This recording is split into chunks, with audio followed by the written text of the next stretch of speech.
দেখার সৌভাগ্য আমার হয়েছিল 1969 সালে, যখন পাকিস্তান কারাগার থেকে মুক্তি পেয়ে তিনি গফরগাঁও রেল স্টেশনে ময়মনসিংহে যাওয়ার উদ্দেশ্যে গফরগাঁও রেল স্টেশনে একটা পথসভা তিনি করেছিলেন।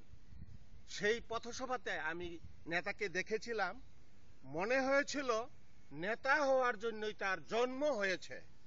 তার হাঁটা, তার চাহনি, তার কথা বলা, তার চেহারা বাস্তবিকই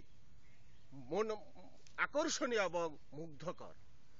আমি 7ই মার্চের একটু ভাষণ নেতা দিয়েছিল, সেই ভাষণটুকু আমি আপনাদেরকে একটু অনুকরণ করে আমি দেখাচ্ছি।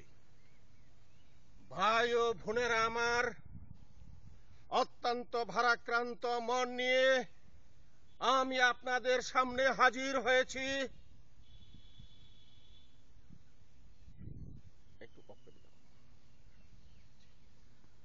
ঢাকা,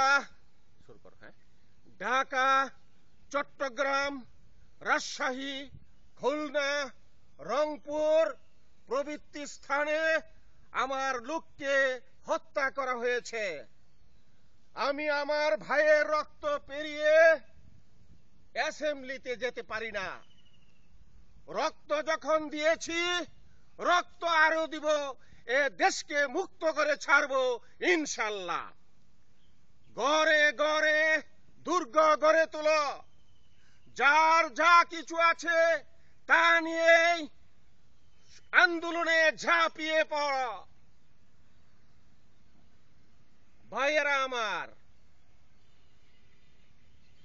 এবারের সংগ্রাম মুক্তির সংগ্রাম, এবারের সংগ্রাম স্বাধীনতার সংগ্রাম।